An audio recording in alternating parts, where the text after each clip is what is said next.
Loaded podcast. We're going to review the first week of Jets training camp with NFL Network's Judy, Battista, and we have a special guest, wrestler Sheamus. We beat anybody in the world, and I think we're going to win next Sunday. Pickle, Aaron Glenn, juggled and caught, Jumbo Elliott, one-handed catch, in first back, gets running loose, can't wait. Put your seatbelts on and get ready for the ride. The official Jets podcast is presented by Kendra Scott, the jewelry company that's shining bright and doing good. Shop game day ready jewelry styles and so much more at kendrascott.com. Judy, how has your day out here at Jets camp been? Awesome. Spirited practice. Spirited is the only word you ever use for practice, right? Spirited practice. Yeah. It was really good to see Justin Fields. That was kind of a surprise. Get out there and throw the ball around a little bit. Really good. And then had a good talk with AG and can't ask for anything more. You are a national correspondent. Where were you when you heard about the news that Fields had gone off, was being looked at in the medical tent, was carted off the field? I was home and doing what reporters do when they're home and trying to find out what's going on, right, on Twitter, right? Yeah. And so I saw the first, from your beat writers, like Justin Fields just pulled up, Justin Fields is being looked at, Justin Fields is going off on a cart, and I was just like, oh my God. But then, very quickly it became clear. I thought it became clear that it was not a dire situation because somebody noted, I can't remember who, that he was riding in the front of the cart. And that's not usually what happens when something very bad has happened. They're usually riding on the back of the cart with the trainer.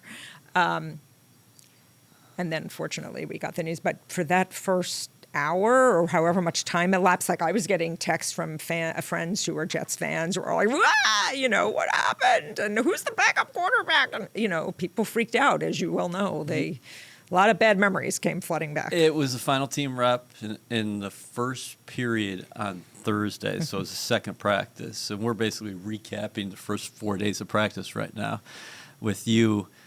He throws an incomplete pass to Mason Taylor. Great coverage by Quincy Williams. So the play looks rather innocent. Then you see him head to the sideline where he's favoring the right leg, limping. Right. Put him in the cart, head out, get the medical evaluation. And then a couple hours later, the team releases the following information that dislocated toe. Right. They're going to manage it. Right. It's day to day. Right. Not bad. Yeah. Not bad. So here's Saturday comes. Number 7's on the field. Yeah. Speaking of number 7, 7-on-7, ball didn't touch the ground today. Yeah. I thought, first of all, even if before we knew that he was actually going to be in the 7-on-7, like during the warm-ups when they were stretching and everything, like he was bouncing around on the, right, like alternating feet bouncing. And I was like, well, he's putting weight on it. Obviously, he's moving fine. Like he's moving without he doesn't look like he's favoring it. So that was encouraging just to see that he could do all of that. And then, he was thrown on the side for a little bit and then he did the 7-on-7 and that's great. Now, we talked to Aaron Glenn after the practice and he said, they still want to bring him along slowly. They do not want to overdo anything because I said, well, does this mean he's going to be full go now when you got the day off? Right. And then you come back and you're in pads, is he full go? And he's like, well, we still want to ease him back. They want to make sure when he's out there, he's really ready to go. Why do anything that could aggravate an injury that doesn't need to be aggravated? You're still weeks and weeks and weeks away. You want him to be okay. We're in July, and I still think we're in July. Right. Come Monday. Right. So he's missed 2 days of practice, and what we're talking about here is that he's already throwing at 7-on-7. Yes. I thought today was just such great news. To see him there was just great. And but I think now, AG said he feels fine. AG basically is holding him back. He wants to be full go. He feels like he could be full go. They are holding him back. There's no reason to not operate with an abundance of caution when it's July, whatever today is, 26th.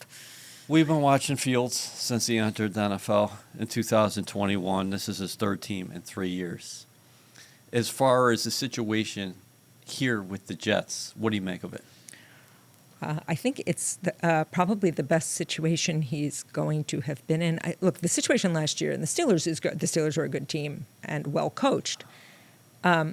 But Russell Wilson was also on the team, and so you always knew that they knew from the beginning they wanted Russell Wilson to be the starter. Like Mike Tomlin was clear about that from training camp, that he viewed Russell as the starter. And so you knew that was always there, even though Justin played well those first, 6 weeks, whatever it was. He was playing well. They were playing conservatively, but they were 4-2, and he was playing well. So, and then they made the change because they wanted more aggression, which Russell could give them. So I thought that situation was good for Justin Fields because he had really good players around him. I think this situation is better because you have the head coach wants you to be the starting quarterback, and has an awful lot of confidence that he still has not gotten anywhere close to reaching his ceiling. They think like there's all upside for him. They love his style of leadership. Like they just like the steadiness. And so I think this is the best situation because they have confidence in him and faith, and they're fully behind him, and any player would want that. Do you view him as an ascending player? Like the Jets are saying that, to your point, untapped potential. We see a lot here. And if you look at his numbers, passer rating, completion percentage, turnovers, everything's gotten better each of his 4 seasons. Right. I do view him as an ascending player. And again, because I don't think he's been in the right situation for him, certainly not the right situation in Chicago, when he didn't have the caliber of player and coach around him, right? He didn't have the appropriate coaching for him. And I thought last year we did see glimpses of what he could be, that he could manage games well and, distribute the ball. And so now I think this is the right setup for him. Again, he's got the confidence of the coaches and the players. I don't think we can emphasize enough having Garrett Wilson, a guy they're familiar with. I'm not comparing them to Joe Burrow and Jamar Chase, but like pre-existing chemistry goes a long way when you're a new quarterback and you're dropping in. Like there's a learning curve. Well, there's not a learning curve with the most important receiver on the team, right? The superstar wide receiver. You already know where he likes the ball. You already know what his timing is. Yeah. That goes a long way and should give Justin a great deal of comfort that Garrett is out there. So in the spring, we talked about it in Palm Beach at the league meetings. You were saying, hey, listen, the time to extend Sauce Gardner, Garrett Wilson is now. And in fact, the Jets come right back before training camp and they lock in their young stars. Your reaction? Great. And I'm glad they did it. First of all, it's the right time for the Jets business side because the price only is going up. And we have seen that. I don't want to name other teams, but we have seen when teams wait to extend their premier players, like the price only gets higher. It doesn't behoove the team to wait. Right. That's for sure. It's great for the player. Good for them. So certainly if you identify your young stars, you want to lock them in as fast as you possibly can. It's great for Garrett Wilson because he has security. He knows last year was, sort of rocky up and down. It never seemed to really gel with Aaron Rodgers. Even though he had more than 100 receptions. Right. Well, because he is a superior talent. I mean, if you remember, some of those receptions were just insane. Yeah. I mean, I just remember watching some of them and being like, how the heck We had did this he catch awesome that ball? graphic. Our team produced this awesome graphic of him in the extension and the one-hander against Houston in front of the nation. I mean, they are both such good players. They're bedrock pieces of the team going forward. And for a team that is turning the page and starting a new era, first of all, you want to send a signal to the locker room, like, we're going to take care of our guys. Like, if you're one of our guys and you're producing, we're going to take care of you. We want you here. It's important to have those guys in. It's also important to not have contract distractions. And I know people say, oh, no, we tune that out. It's not really a distraction. It is a distraction. It's a distraction, if nothing else, for those individual players. And we've seen that with other teams, again, where they let contracts linger. The Bengals have had that a number of years. It does distract the team. It distracts their teammates because they get asked about it. Yeah. And they're thinking, like, are we going to have Garrett Wilson coming in? Like, is there going to be a holdout? This just erased all of that. No holdouts. You go in clean. all the business stuff is taken care of, and now it's all ball. It's all ball now. I really like how they've handled themselves, Darren Muji and Aaron Glenn, because not only did they lock up Sauce and Garrett, but they got Jamie Sherwood back at the onset of free agency. Right. So they're looking at these young guys and saying, these are talented players. And yes, maybe a previous regime brought them there, but Right. We're going to keep them. Yeah, we're going to keep them. We're going to keep them in-house, and they're going to grow with us. And they're going to be foundational pieces, by the way. Well, I thought it was really important. First of all, they've obviously gotten much younger, which I think is important anyway, right? That is the way to go in the NFL. And I think to their credit, as you said, like these were pieces that were chosen by the previous regime. To their credit, they recognized the talent there. And they said, like, we want these guys to be part of the foundation, right? This is I don't want to say it's a rebuilding team, but it is still a building team. And you want those pieces there. And again, you want it taken care of early so that you don't have to think about it anymore. They can just play ball. There's only a handful of players over 30 on this roster. Yeah. And Coach Glenn addressed the media this week, and he was asked about AVT, Elijah Vera Tucker, and he said, we look at this guy as a great football player. We want him here for the long term as well. Right. So interesting financial situations on every team, on every roster. So because you got guys like AVT. Breece Hall just talked to the media today, and he said, I look at this as my last chance. Right. So that's his mindset entering the season. As far as practice is concerned today, what do you think about that one-on-one drill? I loved that. I asked AG about that drill. Listen, so set the stage. We were, I don't know how many minutes into practice there, but, and the pads are not on yet, right? They're not tackling to the ground, that kind of thing. And the stage is set, like the team is sort of gathered around in a semicircle, and they basically put like a one-on-one matchup, right? Like a running back versus a linebacker, and the premier one, of course, was Garrett Wilson versus Sauce Gardner. And just have them go at it and see, can you get, now they were not tackling to the ground, but could you tackle? And the defense went nuts when Sauce tackled Garrett Wilson right out in space, out by the boundary. I mean, the defense, and chased Sauce down. So highly competitive, very high energy. And I think you can see the team coming together, right? And I asked AG about that drill. He loves that drill. He said they did it in Detroit. Did it in Detroit. That's where he got it from. But he said, he's right. This is a game played in space. Like, you have to be able to tackle in space. They're going to tackle in training camp. They're going to tackle to the ground. You have to be able to do this. And you got to see it in camp. You've got to do it. They've got to learn how to do it. He is all about competition and testing players, stressing players, seeing how they react, and getting them used to stress and handling it. He was saying, like, this was the third day of practice, fourth day of practice, and tomorrow is the day off. Yep. And he said this is like his favorite day because players are tired. Yep. The families are there. This is a day where maybe you get a little distracted, you sort of tail off, and he's not an off day's coming up. Not interested in tailing off at all. He wants full go, and so he wants to stress players in that, and he wants them to react, and he wants them to know how to react. I love practice. Like, practice was high energy.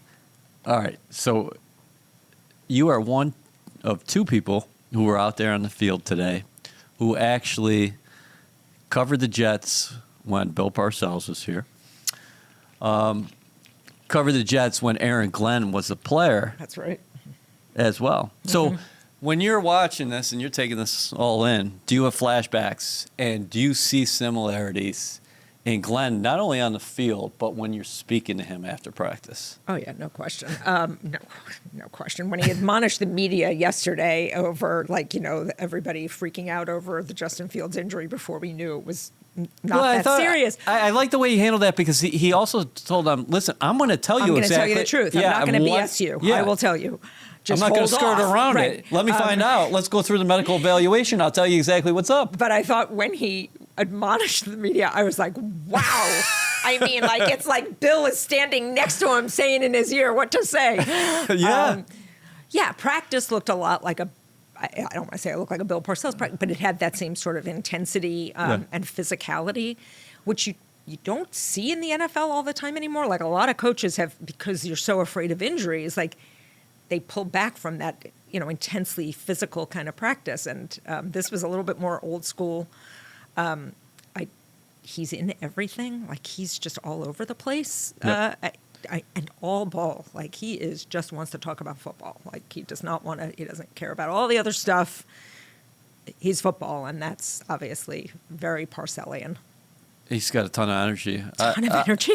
He looks like he could still play. Let's be clear. He looks like he could still play. That's how we started camp. That he said that he got up at 3:30 in the morning. Right, I heard that. He receives a text from his wife, because she must have known that he's going to get up early here, and she said, "Just be AG."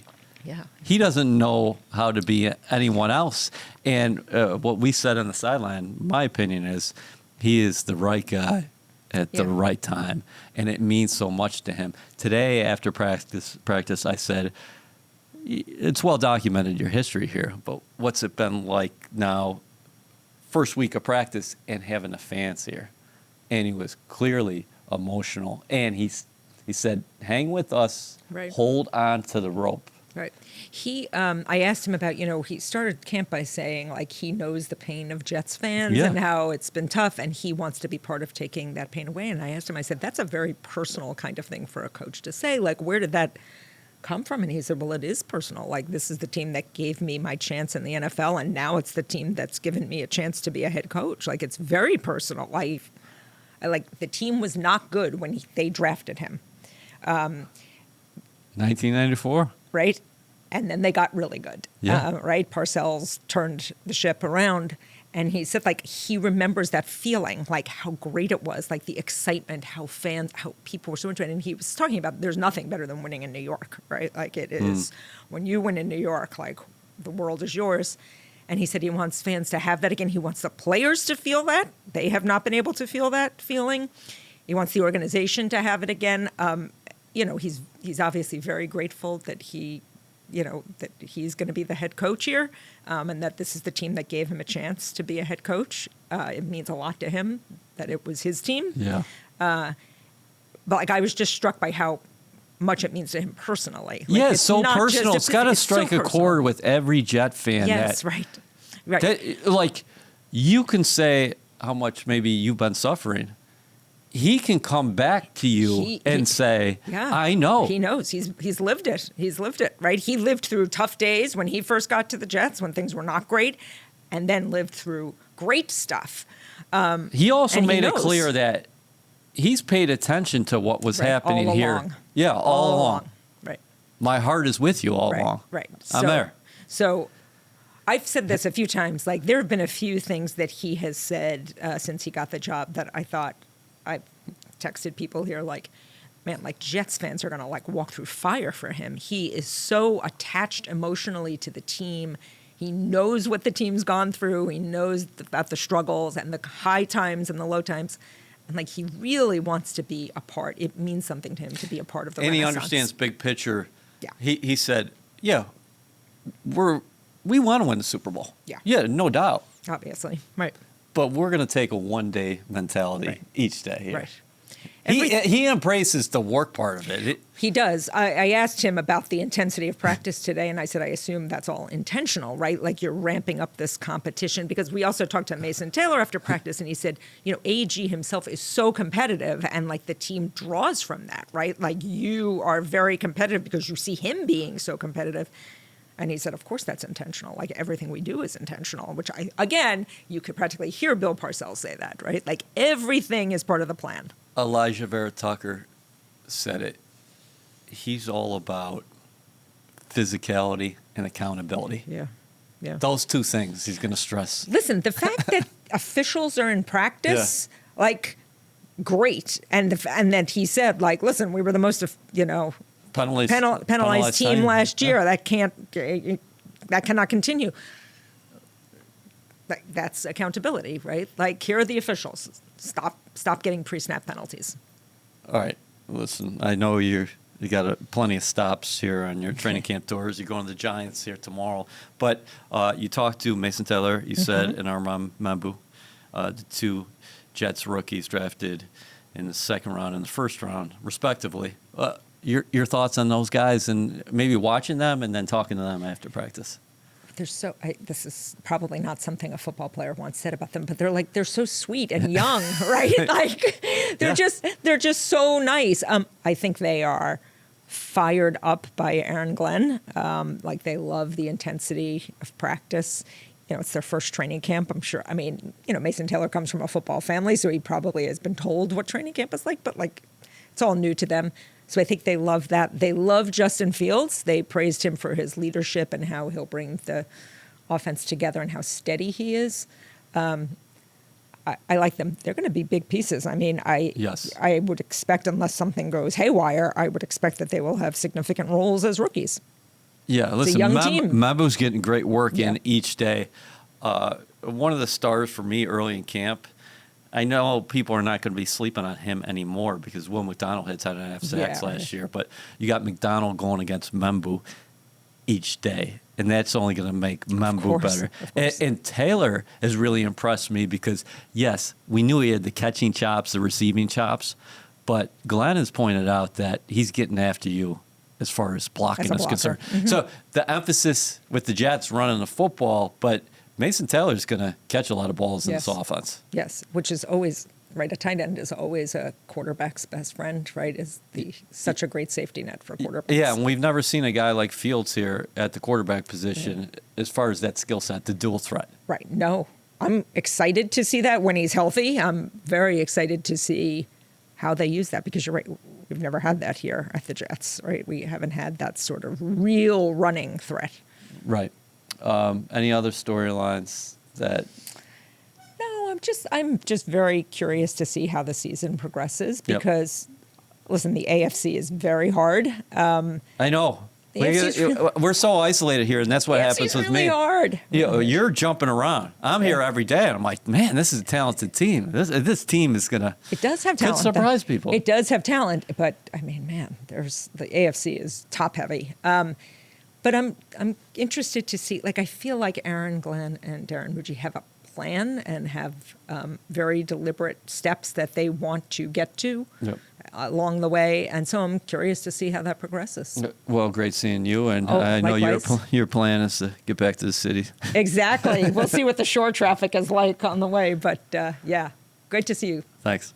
Gear up for the 2025 season with the New York Jets and Ticketmaster. For a limited time, when you purchase season tickets, you'll also receive a free Jets jersey. To lock in your seats, call 800-469-5387. Terms and conditions apply.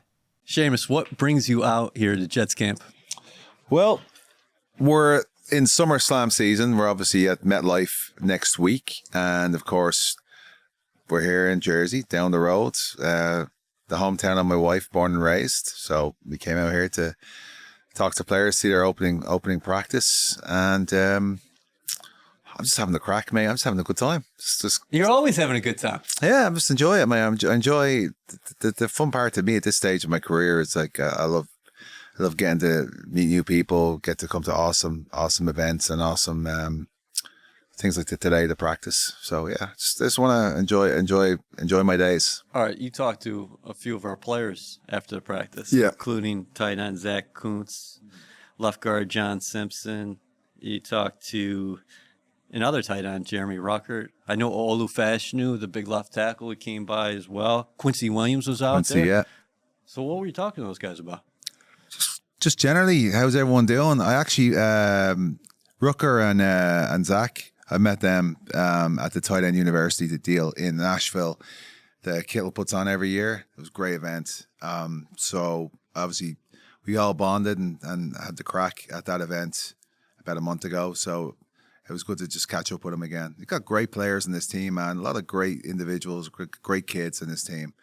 Just watching them out in the field there, everyone's just super passionate. Everyone's super hyped and really excited for the new season. That's what you want to see from your team. And all those guys they're great. You know, it's funny. I think I was saying to Dee earlier on, who's awesome, by the way. She's behind the camera.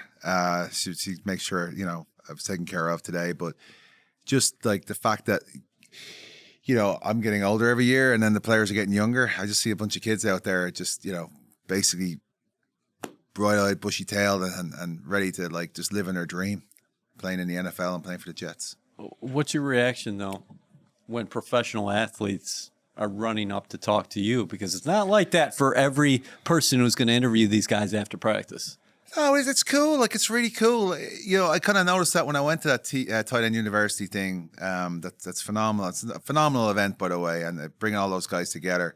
Kittle's done a great job, and Kittle and his wife done a great job as well, putting that together. The Kittles, I should say. But they were great. I was funny when I was kind of where I got the first taste of it, because like, I was 10 years old. I saw you beat John Cena and I was this and that, and I'm like, man, these are only kids, dude. You know what I mean? Like, these are just kids watching me when I debuted. So it's cool. It was very unexpected for me, to be honest, to see that reaction. But I'm not gonna lie, it makes me feel pretty special that like I've done a lot of cool things in my career, and as kids they watched it. So them coming up and talking to me and chatting away, talking about stuff that I've forgotten ever happened in my career is very, very cool. You talk about these guys as kids. Yeah, because kids. you are a couple decades older than them. I'm older than you, but how do you feel, because you're still out there performing? Yeah, you know, I was having a conversation with one of my best mates back home in Ireland last night. I was just saying, like, you know, sometimes I feel like when you're in whatever career you're in, whether it's NFL, whether it's WWE, you know, there's a road to get there and a journey to get there, and fans don't see that. You know, there's a lot of sacrifice that has to be made, a lot of hard work. It's getting up when you don't want to get up, and go training when all your friends are out having fun. You know, whether it's crap, it's lashing rain outside, or there's snow, and you still have to get to practice, and you still have to work out, and you still have to study the business you want to be in, the sport you want to be in. You know, for me, I've never forgotten that journey. And yeah, I've had a lot of success, but I still feel I'm as passionate now that I've ever been. I've never lost that passion. Probably in some ways, I'm more passionate now than I was when I first started. Why is that? I don't know. I still feel my type of mentality is I just feel like I always have something to prove. Like, I always feel like I've got to prove something to myself and to the fans. Like, people kind of maybe don't remember, but the first part of my career, people hated me. There was a lot of stuff that went around, like trying to undermine my own success and my own hard work. Whether it was politics, I was more of a politician, which I really wasn't. And that, like, I took easy routes in to become WWE champion. Like, when I won my first WWE title, I had no idea that was going to happen until 2 hours before the show. Really? Yeah. This has always been, it was always my dream to do this. So the first part of it, I think, was marred by the fact that, like, you know, I was undeserving of what I got. No matter how hard I worked, no matter how much sweat and blood I left, or tears, whatever you want to call it, I left in the ring every night. And then, you know, in the second half, there is that. But then on the other end of it, I haven't been as successful title-wise, or I haven't, you know, the first part was very much like I've won everything except for the IC title, which is still a title I have not won. And I still have, it's on my bucket list to win. It's very high on that priority list. But I just feel like I was very successful in the first part of my career. And then the second part, you know, I feel like finally people are just seeing, like, you know, appreciating the work I put in, and trying to elevate the younger talent, and trying to bring people up and give the audience a banger match that they haven't seen on the show, and just, you know, leave it out there. And I think people kind of at this stage appreciate that I go out there with my heart on my sleeve, and I don't leave anything. I leave everything in the ring, you know. Can you speak about the relatability factor that you have with these guys? That you said, hey, maybe some of these guys are kids, but everybody has their own journey. And like you said, you had to take so many steps to climb up that ladder. And much like these guys are out there on the professional field, and the Jets are trying collectively to go to another level that they haven't been, frankly, in a long time. Yeah, look, I get it. You know, like, again, there's this is, like, the Jets are a huge franchise. Like, you have a lot of teams in the NFL, but like I knew the Jets in Ireland. You know, I was well aware of the Jets, the Bears, the Giants, the Dolphins, like there's the Cowboys, you know, and Eagles. They're in that group of core NFL teams, and like, I'm well aware who the Jets were before I even like came over here and started really getting into watching American football. And like, look, those lads are out there today. It's nearly 100 degrees. temperature, right? There's people sitting in the stands watching them. Obviously, the first open practice, what's the official term again? It's The open first open practice, or first right? public practice. So they're out there. They're wearing helmets. They're wearing pads. It's like crazy heat out there, and they're out there giving everything they possibly can. I know fans expect a lot because people think about like, well, these kids come in and these NFL players come in on huge salaries. And I know like sometimes like, oh, he's making all this money and this money. But like at the same time, you know, like it's easy for some of us who aren't on that field and aren't putting in that practice to sit in the couch and judge and say, well, oh, you should be doing better and should that. Like what happens on that field is years and years of hard work and sacrifice, and things happen in an instant that can go wrong. It can go your way or not go your way. But watching those guys today, like they're all hungry. They all want to succeed. There's nobody out on that field who's just phoning it in or just wants to do the bare minimum. They're all busting their arse. So as for the Jets fans out there who obviously, have seen a lot of disappointment over the years, like know that those guys are doing everything they can to turn that around. Do you ever wonder if you had the opportunity to play ball back in the day? Because you started out as a rugby player. I got to imagine there weren't a lot of opportunities in Ireland growing up to play tackle football. No, these glasses all right? Yeah, they're fine. I don't need them. They're reading glasses. That's all right. Yeah, look, I loved playing rugby. I didn't even get into rugby till later age. I played Gaelic football, which is our national sport, hurling and football.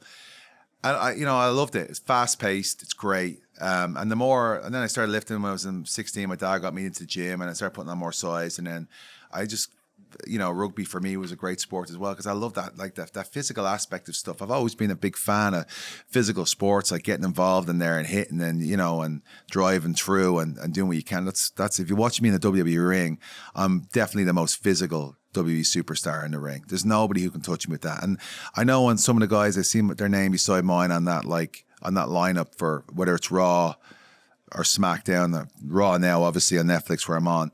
They know they're up for a scrap. They know they better get their body ready because it's going to be physical regardless. But yeah, NFL. If I grew up in this country, I'm pretty sure I would have been like wearing pads and a helmet. When I was playing rugby, I was a lot lighter. I was like 190, 195, but I used to play blindside just off the pack. I was pretty fast, but I could also hit pretty good as well. I could hit fast and get up really quickly.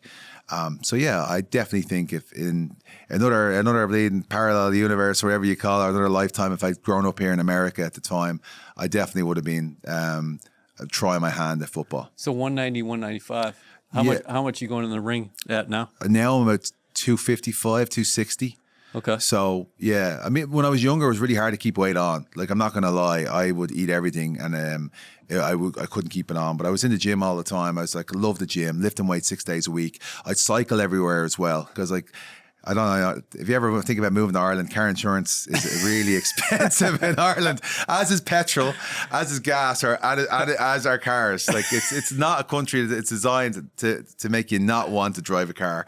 But I used to cycle everywhere. I loved it. I'd cycle like work. It's like 10 miles every morning out to Swords, and then cycle 10 miles back. Like I loved the bike, loved being very active. So it was really hard for me I couldn't eat enough food to keep weight on or get over 195. But now in America, like obviously, now 255 where I am now, I'm happy that weight. But so that would probably be a different position for me. Jets International imprint. Got the marketing rights over in the UK. Yeah. Played in Tottenham as a visitor last year against the Vikings. This year, going to be the host team against the Broncos, going right back. But also have marketing rights in Ireland. Yeah. Can you speak about football's popularity over there and maybe the Jets growing in Ireland? Yeah, it's definitely growing. The first I knew about, really, because I've been here nearly 18 years. So sometimes I don't really have my ear to the ground as much back home as I used to because the travel schedule is so crazy. Sure. But my sister was like talking about going to NFL parties. There's a bar in Dublin called Devitt's, and every Sunday night, because obviously they're 5 hours behind, right, Eastern time, they show all the games. They show as many games they can in the bar going into 1, 2 o'clock in the morning. So all the early games, afternoon games will be shown at the bar. Yeah. So it's grown really rapidly. And obviously the Jets, look at the Jets, the colours, man, green and white, they're our colours, you know. So it's synonymous with Ireland as well, the Jets colours. But yeah, we don't really mention the UK thing that much in my hometown, you know what I mean? There's a big rivalry there as well. We're not part of the UK, fella. We're our own. No, I know our that. our own island, which we Yeah. love. But yeah, but Croke Park is a great place as well. And I know a couple of players went over there to check it out, and they tried to hand a bit of hurling with the Limerick hurlers. Who was it? Quincy, was it? Quincy played a bit of hurling. Apparently he picked up really quickly. Really? Yeah. Would you like the Jets to have a home game in Dublin? It'd be great. When is that? No, it's not scheduled. Not just scheduled yet, yeah. I think Pittsburgh actually has a game over there this year. Pittsburgh and the Yeah. Vikings, right? Yeah, yeah. I just talked to someone, telling someone earlier on, the Rooneys, somehow my grandmother's maiden name is Rooney, so there's a lot of Rooneys in our family, but I think they're going over for sure. And then I think there's a bunch of teams, Titans as well, I think have their foot in both in Ireland as well. Who else is over there? I'm not sure. Yeah. There's But a couple I in know- Germany too, right? Germany? Yeah, oh yeah. Where are the other countries as well? Germany's one. There's going to be a game in Australia. That's incredible. They're talking about moving a game into the Mideast, Asia. It just continues to expand. International record in terms of games this year. So I just think that's the way forward, man. You know, like I really do. To expand the game, you have to bring the game into different countries, and you can see, like, if there's no market, there wouldn't be any games. Now, I remember the Brazil game last year. Yeah, as well. that's right. That was crazy. But yeah, it's just growing globally, and more people have access to it now. It's especially in Dublin and the UK, or Ireland and the UK. They're available on all the channels over there. There's so many sports channels, so it's just growing and growing and growing. I think it's fantastic for the sport. Competition in any sport is phenomenal. That's what you want. How encouraged are you by flag football too? Because we're seeing that expand over there as well. With the women, right? Yeah. Yeah, one of my best mates over there, Paddy Miles' wife Trish, plays a lot of rugby. So you got a lot of great, like, you can poach a lot of great female rugby players as well, and stick them on a field with some flag football. That'd be great. There's not one bit of shortage of people who would love to get involved and start playing the game. You mentioned Kittle before. Yeah. How long have you had a relationship with him? I don't really have a relationship with him. Like I've seen him. He's come to a couple of WWE shows. He came to my Mania. He was there. I remember him and his wife Claire were Claire Kittle and George. They were standing beside my wife at Mania in LA when I had that three-way with Gunter and Drew. And then I met him. I think I met him once at the WWE show, and then obviously I met him at the Tight End University thing. I went with Bailey and Grayson Waller. And it was good crack. But yeah, he's a huge WWE fan. There's a lot of players who are in the NFL who are WWE fans. We talked a little bit about this before, but can you speak to your schedule coming up a little bit? Yeah. Where people are going to be seeing Sheamus? Well, so every week is different. Raw's on Netflix now, so I had a match. I've had two matches now, two banger matches with Rusev, who just came back, and then so we're going to see where that goes. I'll be at Raw on Monday in Detroit Monday. I'll do a dark match at SmackDown, which is a match after SmackDown ends next Friday at Prudential. And then we'll back after SummerSlam. Then we're in the Barclays in Brooklyn. Yep, that's right. And then I think we have a couple of shows coming up. I'm not sure where we're going to end up, but we're going to end up eventually. We're going to go to Europe. I think we have a show in Birmingham. Then we have a PLE in Paris, France, and then where I was going, Paris. Like, There's a Paris, Texas, I think. Paris, Texas. Yeah. Not Paris, Texas, Paris, France. There's Sunday, Monday, and then we're back in again. And there's another show coming from Australia. So we'll be in Australia. We're going to go to Europe. We're going to be all over the States. Obviously, there's a show. I think there's a show this weekend in Mexico for some of the guys. I'm not on that. But my schedule definitely has reduced quite a bit as well. 18 years with the company, 16 years on the road. So I am in a position of doing a few less shows than I normally would have done over my 16-year career. Let me ask you this. We got a young cornerback who's a star, Sauce Gardner. He just signed a multi-year extension. He's one of the top. I think I saw him, yeah, number 5. Number one. You saw number Garrett one, sorry. Wilson, who Sorry, signed Garrett a Wilson. long-term extension, that's who too. I was thinking, yeah. I asked him about legacy the other day. He said, I want to be one of the best ever. But I want to do that and establish relationships along the way. Meaningful, lasting relationships. That just speaks to his maturity at 24 years old. He's not going to turn 25, I think, until August. With that being said, what do you want your wrestling legacy to be?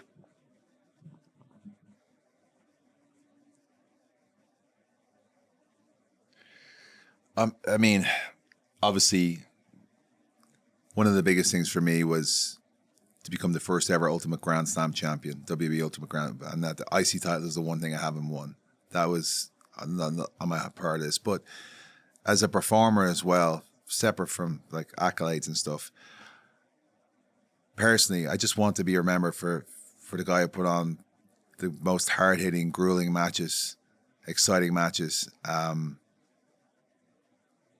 WWE history. Like I know it's hard to say, like, you know, having the best matches all the time, you know, but for me, it's like the physical. I want to be known. I'm known for my physicality. I want that to be known. I want to know that, like, every Sheamus match was a banger. Every Sheamus match was physical, was grueling.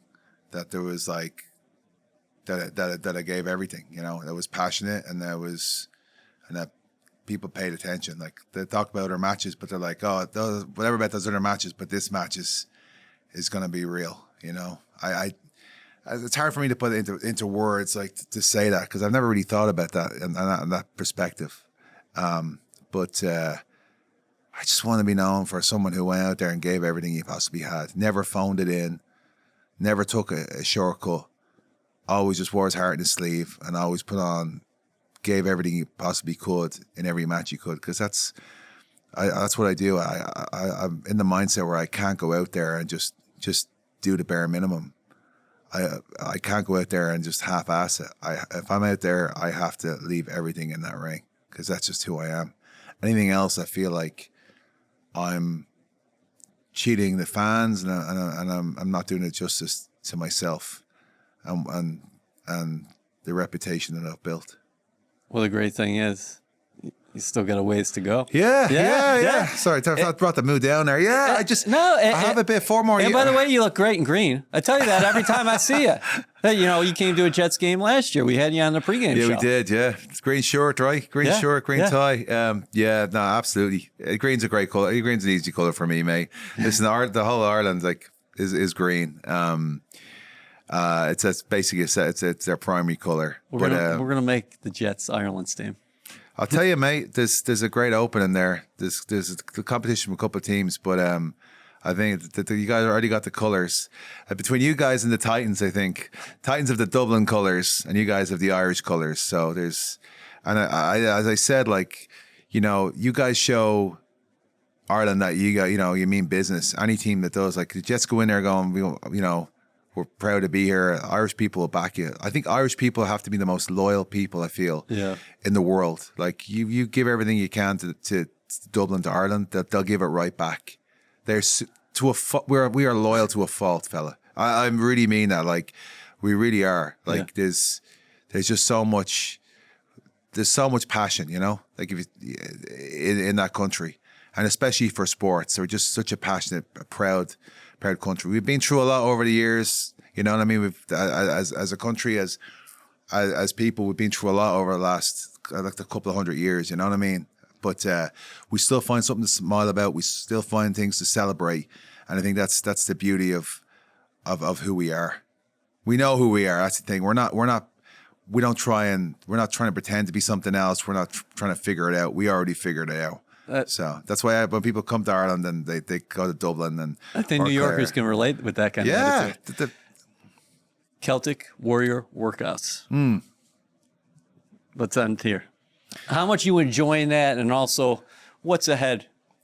Yeah, listen, that channel gave me a new lease of life. When I first started that, I had no idea where it was going to go. I was tagging with Cesaro, who's now a different company, Claudio Castagnoli, and there was times when we weren't doing anything creatively. So, and I have a lot of energy, and I need to be doing something. I need to have an outlet. I need to have some sort of like creative outlet. And I started doing these different workouts because I'd stagnated, and I just started figuring out these things because I was doing the same thing for so long. I was getting bored, and I started doing other people's workouts. It's like, this is great. This is very interesting. So then I started recording them and doing these small workouts. I brought a handheld camera with me everywhere.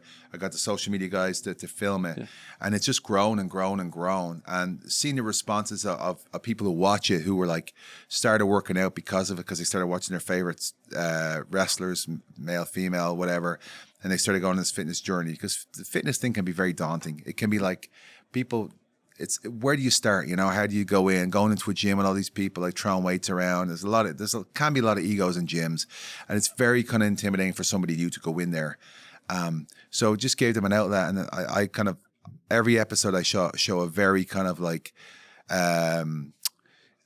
what's the word I'm looking for here? Like a side of myself, that vulnerable side of myself. You know what I mean? So because I want to let people know that like even though I've been training for so long, I still struggle with these workouts, and it's just grown and grown and grown. And the talent, the wrestlers who've given their time to me to make this happen, they're unbelievable. It wouldn't have ever happened without them because they give up their time, they share their story. And it's all about their stories too. It's not just about the workouts; it's about that person's story, how they've what they've overcome, difficulties they had training, how they've changed their training style with different injuries or different, as they get older and what they did before. And all these things are relatable to people watching. And it's all about having fun in the workout. It's all about having the crack, asking questions, just enjoying it. And then that energy, I think, transfers to people watching. And I think it's almost at 1.2 million now, which is crazy. Incredible.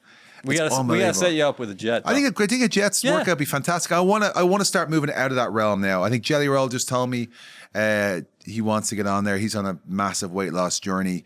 I just I'm really starting to push outside of WWE now for like different things. Like Jets would be amazing. To do like any other different sports and different like personalities. The more that I get that's outside the realm of WWE, the better. It just keeps growing and growing and growing. Because eventually I'm gonna run out of wrestlers. Yeah. So that's right. But yeah, it's been, dude, it's unbelievable. I had no idea when I took that video camera for the first time how far this would go. Got me gold plaque. And now we're marching towards 2 million subscribers, that's 2 million subscribers. That's not even the views of people watching. That means like over almost 1.2 million people have actually hit the subscribe button and watch those episodes every week. It's insane. That is insane. All right, so we're rooting for you to get that Grand Slam. Keep on pushing. Hopefully you're going to be out to a Jet game in the near future. Yeah, I and hope also so. I'd like to share a Guinness with you at some point. Dude, I got some good Guinness spots here in the city. There's the Long Hall's a great spot. Lost Paddy's good. There's an Irish exit down at Penn Station. If we go into Jersey, you're looking at the Hutton, which is in Jersey City. Then you've also got another one of my favorites, which is oh my God, I've forgotten it. What was the bar? Mulligan's. Jesus, brain fart. Sorry, Mulligan's Bar. Who's actually owned by a lad called Alan, who grew up basically 5 minutes from my house down the road. Oh, really? I want to tell you a really good story out here as well, right? This is the funny thing about the world being small. So I got married. We got married at top of Rockefeller Plaza, right? October 2 years ago. Going 3 years ago. Sorry, October 3 years ago. This is October 3 years ago. Hope my wife's not listening to this. But so anyway, we had there, and then we booked a place called Hudson Hounds, which unfortunately is not there anymore in Jersey City. We went there for the afters, so got the tab running, good Guinness, the whole thing. Turns out the guy who owned the bar grew up in the house that my family own now. Yeah, it's crazy, right? For real? Yeah, so basically he's like, the Irish guy owns this bar, you want to meet him? I said, yeah, let's go meet him. So I went, met the fella, and we're talking away, and he's like, I grew up on Old Cabra Road. Where'd you grow up on Old Cabra Road? I grew up at this number. You grew up at this number? All of a sudden, his family moved out, and we moved in 1989. And it was like, of all the places, on my wedding day, in a bar in Jersey City. From Dublin to Jersey City. Who owned it, lived in the house I lived in Dublin City. Like, it's just mental, man. Like, it's just the way things happen is crazy. But that, like, my dad, brought my dad over. He was there. His jaw literally hit the ground. Like, of all the places, you know what I mean? The owner of the bar that we went to after my wedding grew up in the house that we own and literally moved out when we moved in 1989. The world's mad, dude. It's mad. There's a lot of like things that happen that just kind of like make you kind of just, I don't know, raise your eyebrows, Small world. It's a small world, man. It's smaller than we think it is. We think it's this huge world, but it's not. It is a very, very small world. Great seeing you. Great seeing you too.